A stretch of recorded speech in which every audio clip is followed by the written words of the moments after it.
Namo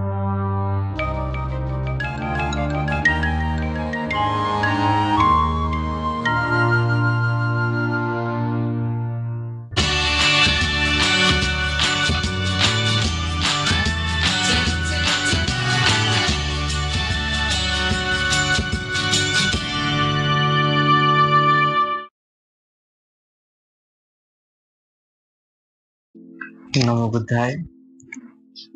Buddhism in Marathi या YouTube चॅनलमध्ये तुमचं स्वागत आहे.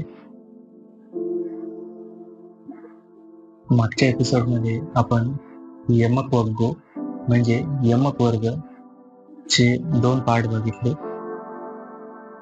या भागामध्ये आपण अपमाद वर्ग म्हणजे अप्रमाद वर्ग याचा अभ्यास करणार आहोत.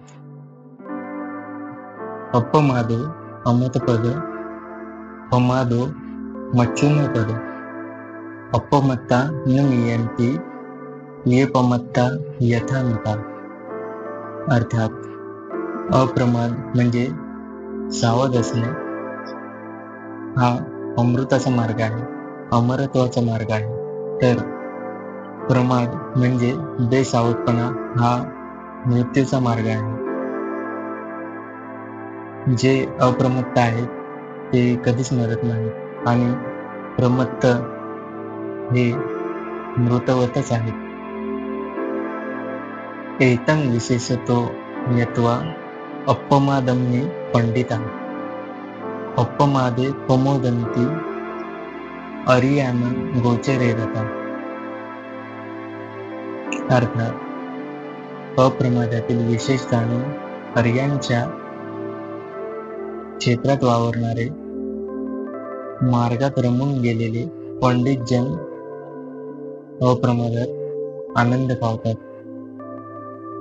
ते जाईनो साततिका नित्यं दळह परकम्मा हुस्सन्ति धिरा निब्बाणं योगक्षेम अनुत्तरम. अर्थात ते ध्यानरत असणारे, सतत परिश्रम करणारे, दृढ पराक्रमी असणारे धीर निर्वाण पावतात. जे निर्वाण बंधनापासून मुक्त असून त्यापेक्षा श्रेष्ठ असे काहीही नाही.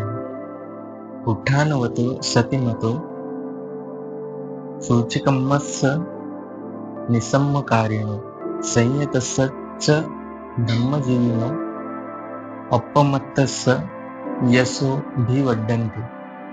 अर्थात उत्साहवान, स्मृती जागृत ठेवणारा, सूचीकरणे करणारा, विवेकाने आचरण करणारा, संयमाने वागणारा, धम्माप्रमाणे आचरण करणारा असा जो अप्रमत्त आहे त्याचे यश नेहमी वाढत असते.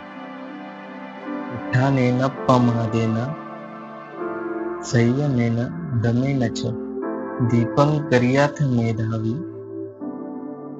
यं ओघो नाभिकीर्ती. अर्थात उत्साहाने, अप्रमादाने, संयमाने आणि दमाने मेधावी म्हणजे शहाण्या माणसाने आपल्या मनाचे असे एक बेट तयार करावे की जे कामतृष्णादिकांचा ओघ विखरून टाकणार नाही. उमाद मनुयुज्यंती बाला धुम्मे धीम जना अपमादंच मेधावी धनसेठ्ठ व रखती. अर्थात अज्ञानी आणि दुर्बुद्ध माणसे प्रमादात रंगतात व सुबुद्ध माणसे ही अप्रमादाचे म्हणजे जागृतपणाचे नेहमी धनासारखे रक्षण करतात व जतन करतात. नमो बुद्धाय. मित्रांनो, जर तुम्हाला व्हिडिओ आवडला असेल तर लाईक करा आणि धम्म प्रसाराला मदत करण्यासाठी शेअर करा. आणि जर तुम्हाला अशाच प्रकारचे धम्माबद्दलचे ज्ञान हवे असेल किंवा धम्माबद्दल अजून जाणून घ्यायचं असेल तर चॅनलला सबस्क्राईब नक्की करा. नमो बुद्धाय.